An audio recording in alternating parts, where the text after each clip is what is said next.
দর্শক আসসালামু আলাইকুম। আশা করি সবাই ভালো আছেন। আমিও আল্লাহর অশেষ রহমতে বেশ ভালো আছি এবং সুস্থ আছি। দর্শক ইতিমধ্যেই আপনারা জেনেছেন বেসরকারি শিক্ষক নিবন্ধন ও প্রত্যয়ন কর্তৃপক্ষ NTRCA থেকে 18তম শিক্ষক নিবন্ধন পরীক্ষা 2023 এর বিজ্ঞপ্তিটি প্রকাশিত হয়েছে। দর্শক এই বিজ্ঞপ্তিতে আপনারা অ্যাপ্লিকেশন করতে পারবেন আগামী 9 নভেম্বর 2023 সকাল 9টা থেকে অ্যাপ্লিকেশন করতে পারবেন এবং একটানা অ্যাপ্লিকেশন আপনারা করতে পারবেন 30 নভেম্বর 2023 রাত 12টা পর্যন্ত আপনারা অ্যাপ্লিকেশন করতে পারবেন। দর্শক এই শিক্ষক নিবন্ধনের এই সার্কুলারটিতে তিনটি বেশ বড় আকারের আপডেট এসেছে, যেটা আপনার জন্য জানাটা অত্যন্ত জরুরি। দর্শক এই তিনটি আপডেট আজকের ভিডিওতে বিস্তারিত আলোচনা করা হবে। দর্শক যারা আজকের ভিডিওটি আমার নতুন দেখতেছেন তারা ভিডিওটি দেখতে দেখতে আমার চ্যানেলটিকে সাবস্ক্রাইব করে ফেলুন। আর এই তিনটি বড় আপডেট, যে আপডেটগুলো নিয়ে আজকে আলোচনা করব, সে আপডেটগুলোকে সম্পূর্ণভাবে বোঝার জন্য আপনারা ভিডিওটি শেষ পর্যন্ত দেখতে থাকুন। এই তিনটি আপডেটের 3 নম্বর যে আপডেটটা আমি এখন আলোচনা করতেছি, দর্শক মনোযোগ সহকারে ভিডিওটি শুনতে থাকুন এবং শেষ পর্যন্ত দেখতে থাকুন।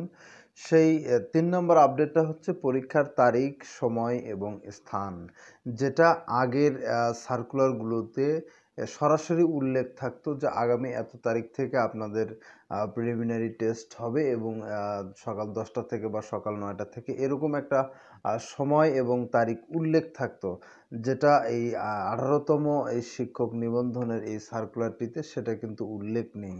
তো এক্ষেত্রে আপনার করণীয় কি? এক্ষেত্রে আপনার করণীয়টা হচ্ছে আপনি যে নাম্বার দিয়ে আপনি এই নিবন্ধন পরীক্ষায় আপনি অ্যাপ্লিকেশন করবেন সে নাম্বারটা আপনাকে সচল রাখতে হবে, অথবা আপনার NTRCর ওয়েবসাইট, যে অফিসিয়াল ওয়েবসাইট, সেই অফিসিয়াল ওয়েবসাইট আপনাকে কন্টিনিউ ভিজিট করতে হবে।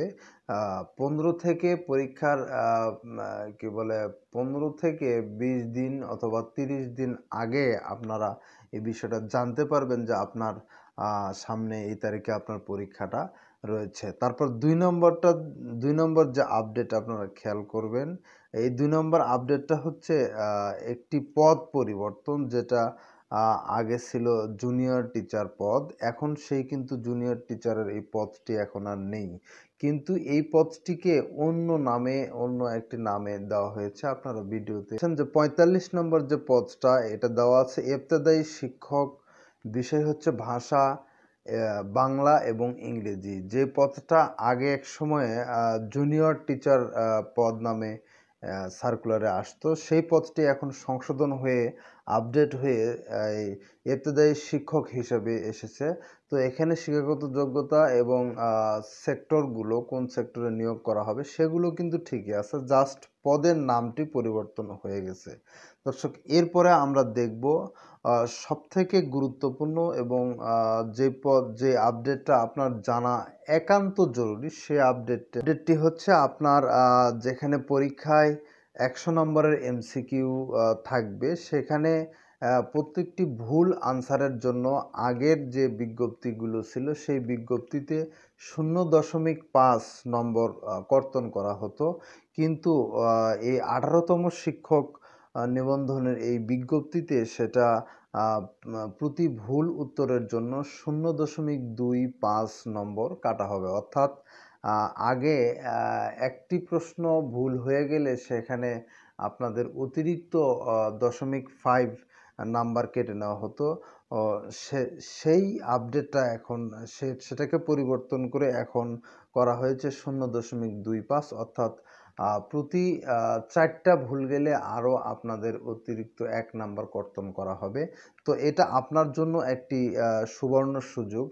যারা আপনাদের এখানে ভাবতেছেন যে এই আপডেটে আপনার করণীয় কি, তাদের জন্য আমি সুন্দর একটি পরামর্শ দিচ্ছি, জাস্ট মনোযোগ সহকারে শুনুন। সে পরামর্শটা হচ্ছে আপনার এখানে করণীয়, আপনি যেখানে 40টা MCQ আপনি যদি মনে করেন যে 40টা MCQ আপনার শিওর হবে, তাহলে আপনি অতিরিক্ত কোনো প্রশ্ন মার্ক করবেন না, অর্থাৎ অতিরিক্ত কোনো এমসিকিউ এর উত্তর দিবেন না। যদি আপনি মনে করেন যে আপনার 50টা বা 60টা বা 70টা কিংবা 80টা প্রশ্নের সঠিক উত্তর হয়ে গেছে, তাহলে সেক্ষেত্রে আপনি অতিরিক্ত প্রশ্নের যেই উত্তরগুলোতে আপনার কনফিউশন কাজ করতেছে যে এই অপশনটা হবে না এই অপশনটা হবে, সেক্ষেত্রে আপনি সেই দ্বিধাদ্বন্দ্বিত যে দ্বিধাগ্রস্ত প্রশ্নগুলো, সেই প্রশ্নগুলোর তখন আপনি আনসার করতে পারবেন। আপনি ভালো করে শুনে নেন, যদি আপনার 40টা প্লাস হয়ে যায় তাহলে আপনি আর কোনো প্রশ্নের আনসার করবেন না। আর যদি আপনি মনে করেন যে আপনার প্রশ্নের উত্তর হয়ে গেছে অলরেডি 70টা বা 50টা বা 80টা, তাহলে সেক্ষেত্রে আপনার যে কনফিউশনের যে উত্তরগুলো, সেই উত্তরগুলো আপনি 2 থেকে 4টা আপনি করতে পারেন। এতে দেখা যাবে যে সেই অপশন থেকে আপনাদের যদি 2টা হয়ে যায়, তাহলে দেখবেন যে আপনাদের মার্কসটা আগায়া যাবে। তবে এক্ষেত্রে বুদ্ধিমানের কাজটা হচ্ছে, যদি আপনার 40 প্লাস এমসিকিউ সঠিক হয়ে যায়, তাহলে আপনার পক্ষে আর কোনো এমসিকিউ দাগানোটা আপনার উচিত হবে না বলে আমি মনে করি। দর্শক, এই ছিল আজকের 18তম শিক্ষক নিবন্ধন সার্কুলার বিশ্লেষণ করে 3টি বড় আপডেট, যেটা আপনার জন্য মোস্ট ইম্পর্টেন্ট। দর্শক, নেক্সট আপনারা আমার এই চ্যানেলে আপনারা পেয়ে যাবেন শিক্ষক নিবন্ধনের পর্যায় বিশ্লেষণ এবং পদ বিশ্লেষণ। এই ভিডিওটি আপনাদের জন্য অত্যন্ত গুরুত্বপূর্ণ হবে।